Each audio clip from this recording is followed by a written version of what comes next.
नमस्कार प्रिय विद्यार्थियों। हमने आदिकालीन सिद्ध साहित्य पर बात की। अब हम आदिकालीन साहित्य के अंतर्गत आदिकालीन जैन साहित्य पर बात करेंगे। साधारण सी कुछ बातें हैं। जैन साहित्यकारों के ग्रंथों की विशेषताओं पर बात करने से पहले हम सामान्य रूप में जो जैन साहित्य है उसकी मोटी मोटी विशेषताएं क्या हो सकती है, पहले उसको देखते हैं। जैन साहित्य जो है, एक तरीके से ये समझिए कि जैन धर्म अपनी साहित्यिक विशेषताओं में प्रमुखतः अहिंसा का विचार लेकर आता है। एक तरीके से यह है हिंदू देवी देवताओं का जैन सिद्धांतों के अनुसार जो एक नया रूप बनता है उसका चित्रण इसमें आता है। मुख्यतः जैन धर्म के जो तीर्थंकर है और उनके द्वारा प्रतिपादित जो जीवन दर्शन है उनको साहित्यिक माध्यम से इसमें दिखाया जाता है। जैन साहित्य में देखिए, आपको जैसे एक बात मिलेगी, भरतेश्वर बाहुबली रास ग्रंथ है शालिभद्र शूरी का। तो ये रास ग्रंथ रासो ग्रंथ की पूर्व पीठिका की तरह भी कहे जाते हैं।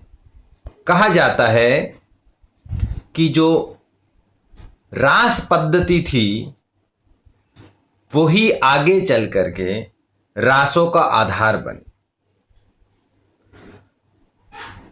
इसमें जैन धर्म के जो आदर्श है और जिसका उनका जो मुख्य सिद्धांत जो अहिंसा और शांति का संदेश है, उनको एक नए तरीके से इन साहित्यकारों ने चित्रित किया है। सामान्य जन में जैन धर्म के प्रति जुड़ाव, उसके प्रति आकर्षण दिखाने के लिए इन साहित्यिक ग्रंथों में कुछ चमत्कारिक बातें भी बताई गई है।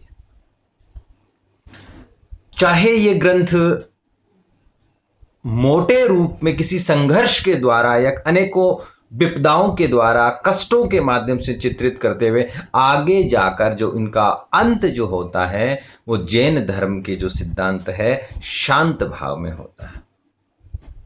तो एक तरीके से यह ग्रंथ जैन धर्म के प्रचार प्रसार का आधार बनते हैं। कुछ ऐसी बातें जो सामान्य जन को जैन धर्म के प्रति आकर्षित करें, उनका एक चमत्कारिक तरीके से इसमें वर्णन होता है। तो हम जो मूल रूप में थोड़ी भाषा की दृष्टि से अगर इसको देखें तो कुछ ग्रंथों की भाषा अपभ्रंश है, कुछ में कुछ प्राकृत भाव का चित्रण है, आरंभिक हिंदी के संकेत हैं। लेकिन अब ये पश्चिमी क्षेत्र जो रहा भारत का, उस तरफ जैन धर्म का प्रचार अधिक था, तो वहां की जो स्थिति है उसका संकेत इसमें मिलता है।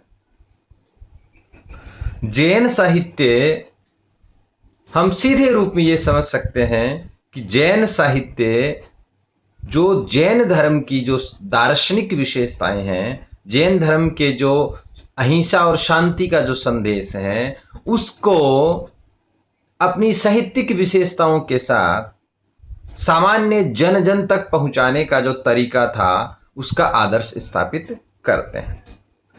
अब हम उसको देखेंगे कि किस ग्रंथकार ने किस रूप में अपने ग्रंथ में जैन धर्म के दर्शन का प्रचार किया है।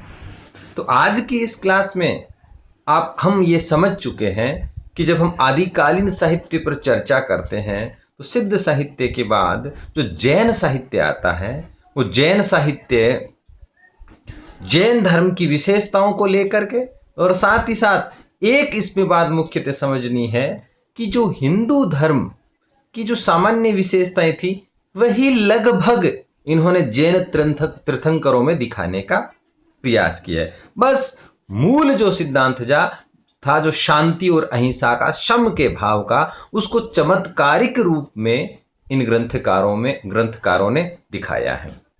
तो आज की इस क्लास में इतना ही। अब हम आगे जब चर्चा करेंगे तो प्रमुख ग्रंथकार, उनके ग्रंथ और उनकी विशेषताओं पर बात करेंगे। बहुत बहुत धन्यवाद।